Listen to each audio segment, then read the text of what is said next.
The date is July 14th, and I'm reporting to you from the moon. We are actually on the moon right now as massive girthy green dildos rain down from the heavens and onto our faces. We have all been turned into bull shish kebabs. It is absolutely amazing. Bitcoin at 123,000 US dollars. What the actual hell? Doesn't matter. We're on vacation right now. That is right. The airplane indicator has been initiated, and I probably should have warned you a little bit more in advance. But you know what? There's plenty of time here. Anyways, I wanted to follow up on the more long-term vision of Bitcoin here, or I guess more long-term, really realistically speaking, to the next month's worth of price action, what to effectively expect from that, updating on all of the models that we have been looking at and more. And without further ado, let's just jump into it right off with one of the biggest ones, the biggest, baddest one. That is the 5-day volatility versus stochastic momentum chart right here.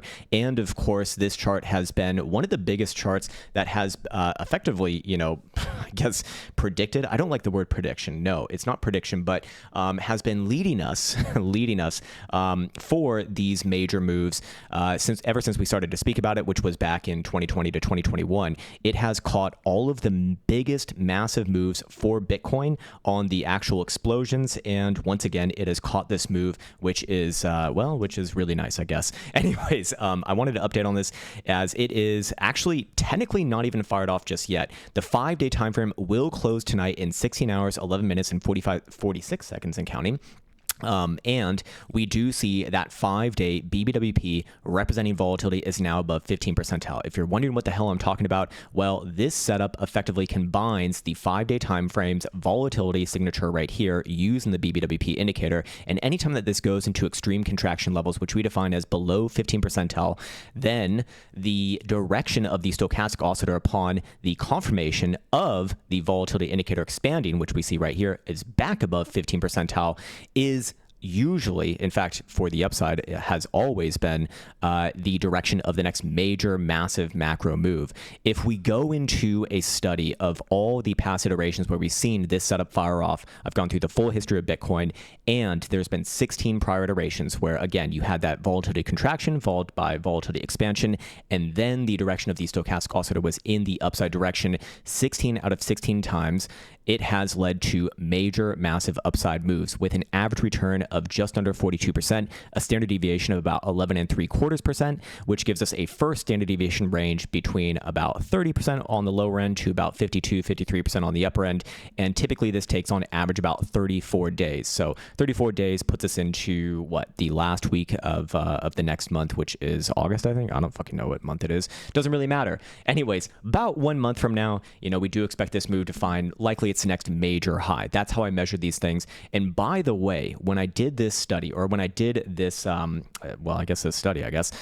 anyways, when I was measuring these moves, I was measuring it from the actual confirmation of that volatility expansion phase, which again needs to get back above 15 percentile on a closing basis, and then the percentage move was applied from there. So for example, we have this iteration right here where the BBWP got very, very slightly below that 15 percentile marker. Doesn't really matter, but the next tick back above on a closure basis, that 15 percentile marker right here, I'm just pointing towards this very, very small stint. Well, that was combined with, again, upside direction on the 5-day stochastic oscillator, and that was where I began the measurement. That's how I measured all these ones, and this one still went on for about 58.5% move from that point. In fact, it did go a little bit higher, but I do, consider this next major high, so to speak. Anyways, that is how this data was derived. So technically speaking, this one is not actually fired off just yet. It looks very likely that we will see it officially fire off tonight. Again, just needs to really realistically, hang around here by the end of tonight's closure. We'll see that volatility expansion. 5-day stochastic momentum will also be healthily to the upside. I would say that, hey, it is in some pretty critical territory. So, there is that, but it will remain to the upside as long as Bitcoin is closing today above $118,000, which looks, likely right now. But assuming that does happen, we can take whatever that closing price is and apply that range towards it. So again, for that first standard deviation on the lower end, we're looking at, somewhere around about 30% in about a month from now. So again, that brings us into the end of August, let's just say last week of August. And 30% to the upside puts Bitcoin where? That puts Bitcoin at this is a crazy fucking number, but the data is what the data is, about 158,000 US dollars. Now, if we go for the upper end of the first standard deviation, well, that would be a little bit above 50%. And that is a number that I'm not comfortable saying because it's too fucking big. No, it is, it's just a number at the end of the day. It's all just numbers. Age is just a number. Price is just a number, right? Except, well, no one fucking believes that, right? Anyways, that would... And Elsa says no means yes, and yes means Angus. 50% up puts you around 185,000 US dollars. Again, these are averages and ranges. It might undershoot that a little bit. It might overshoot it a little bit. It might be right in the middle. But again, it gives us a sort of gauge as to where we're at in the grand scheme of this rally. Again, this is very much dependent upon today's closure. So I'm just assuming that Bitcoin's, not going to shit the bed before end of day. But so far, so good.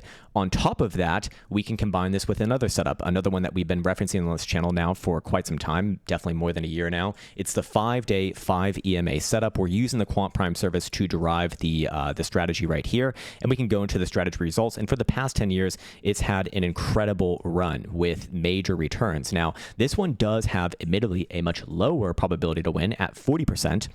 And by the way, I'm not suggesting that the 5-day volatility versus stochastic momentum setup is always going to be 100% win rate. Of course, that's just not realistic long term, but so far, so good. Anyways, in this case, this one has about a 4.345 profit factor, meaning that for every dollar that you risk, well, you typically get about that much back, which is not a bad trade, or at least in my opinion, is not a bad trade. Anyways, this one did open up a position relatively recently. This was at 106,000 US dollars. Remember, there was a lot of skepticism on this one from the comment section, but fair enough.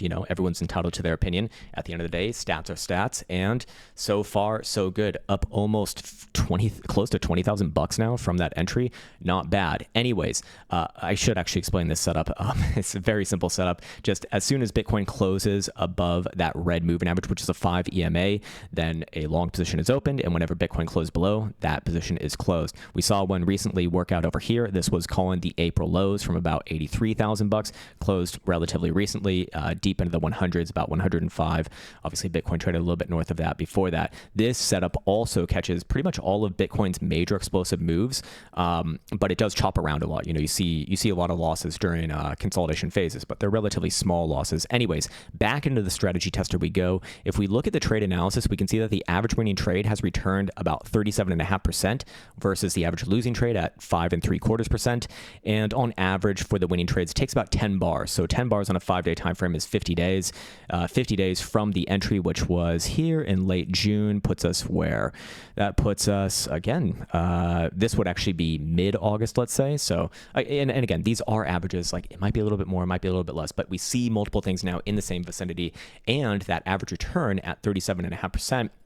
Again, being an average, I mean, it might very well overshoot this, but 37% from that entry would put you at 145,000 and a half, actually, US dollars. Price per Bitcoin's kind of crazy, but yeah, there it is. And of course, now we can come up with even more areas of interest for upside price targets. Again, I'm not saying that Bitcoin can't continue from there, but when Bitcoin hits these sort of major numbers, I would be expecting, or around these major numbers, I would be expecting counter moves, consolidations, something like this, maybe even major highs, maybe even macro highs. Who knows?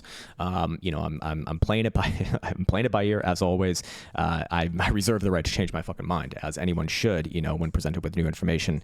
It's only on the internet. It's only on the internet, by the way, where like redacs think, holy shit, you thought this, 2 years ago, and that means that you're wrong today. So ha ha ha. It's like, you're a fucking retard. Do you have the same beliefs as you did when you were, I don't know, 5? Obviously not. You fucking idiot. Think for 1 second in your life. Anyways, I'm just talking shit to someone who probably doesn't even exist. For you who's listening to this, you're beautiful, you're amazing, you're very smart, and also handsome. Anyways, let's now go into the next one, another one that we've been referencing just for like general areas of interest in a major move, and that is the 3-week time frame on the HPDR indicator.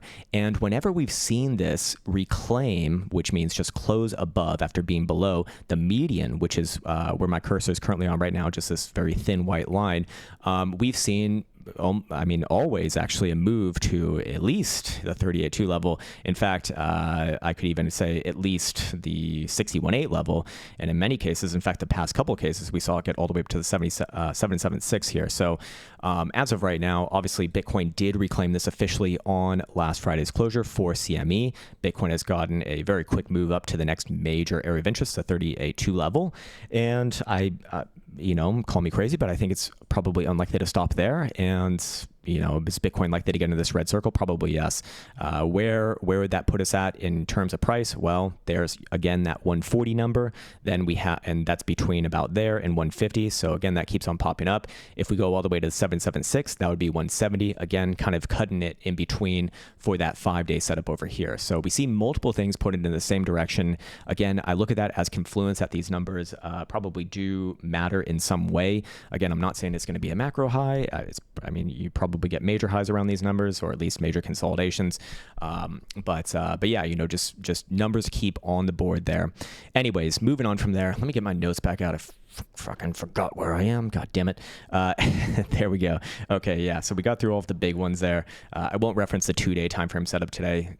There's only so much time, of course. But let's now go into some of the lower term time frames. I just want to show how crazy things are here from the price action pivots indicators perspective. So if we go over to the daily time frame, the most recent price action pivot is all the way at $107,000. It hasn't changed, by the way, since about a week or 10 days ago, Friday the 4th of July.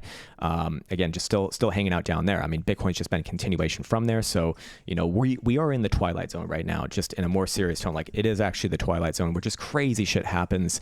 And, this is, I think, generally the fun part of the market cycle that most people are likely waiting for. But here's the thing.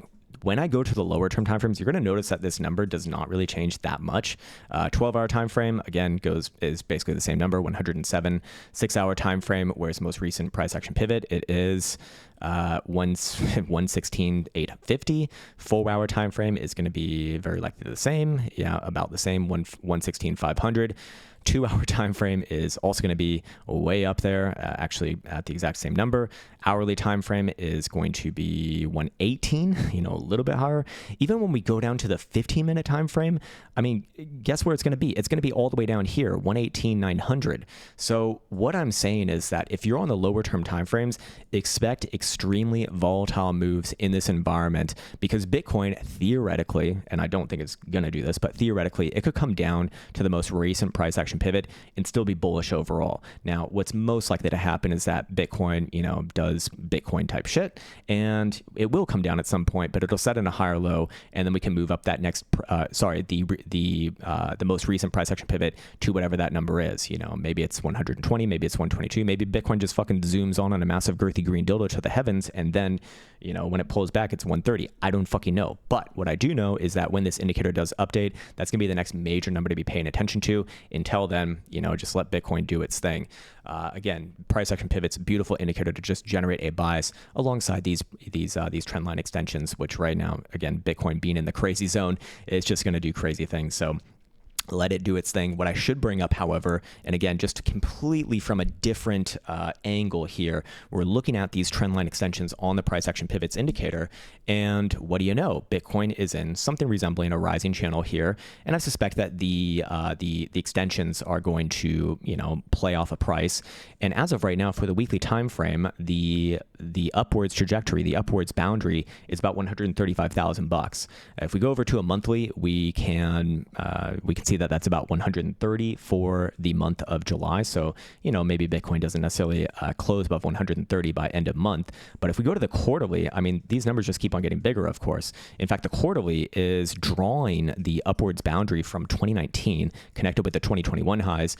And as of current, if Bitcoin were to approach that this quarter, that would be $150,000.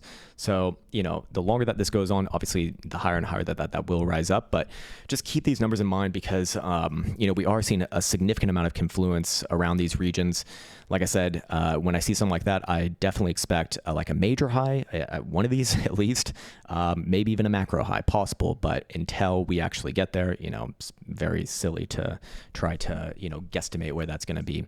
Anyways, I think I actually began on this, although I meant for it to be at the very end. But the quantum wave bands here, just scalping their way on, doing what they're meant to do. Again, if you're using the quantum wave bands, understand that this is a scalping strategy. It's not designed to catch the big, massive trending moves. That's more for something like the 5-day 5 EMA strategy or the volatility versus stochastic momentum strategy. But if you are scalping this, for the people who are in the quantum wave bands, I mean, going quite well here. Again, strategy tester, there was a bit of a rougher period, I would say. What was it for the past, like the end of June? But I just want to show for the people who have been in the quantum wave bands that equity curve continues to go up and to the right. That is why when you play a strategy that has an edge and you play it longer over time, the statistics will favor you. And well, usually they'll favor you, but in this case, just wanted to follow up for those people because I'm sure that there was a lot of people, very concerned about what was going on over here. Look, if you stick with it and you got an actual edge, it's just a matter of time. That's the point I want to make here. Anyways, all of these indicators that we went over today, these are available actually on the Teachable School in the link in the description below. You can even get, if I go to this, you can even try all of these out for about 7 days free if you are a new user. If you're not a new user, then fuck off. You can't have anything for free. I'm kidding. Well, I mean, no, I'm not kidding. Like you can't have it for free. But anyways, yes, you can try them out for free. See if it's for you. See if it's not for you. Again, stuff like this is, I think, really beautiful for a newer type of person who's looking for like a guide, not necessarily that you have to play it out exactly as it's telling you to play it out, but you can use it as sort of a call to action that you have a probabilistic setup in your favor when it fires off. Maybe you don't necessarily enter in exactly where it's telling you to. Maybe you like a better entry or maybe like a better exit. That's fine, but it does give you sort of a template to be going off of. Anyways, I think that's where I'll end things for today. We have a long day of traveling and all sorts of stuff, which I'm very much looking forward to.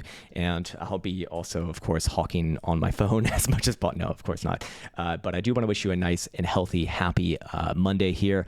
Like I said, we're going to be kind of in and out. So if you're trying to reach out to myself or Elsa, please understand that this next week especially is going to be extremely difficult to be, getting back to people in a, fast manner. We'll do our best as always, of course. But please understand, we are making, we are doing a lot right now. I'll put it that way. So yeah, more updates to come. And other than that, I want to say take care, much love, and see you hopefully tomorrow.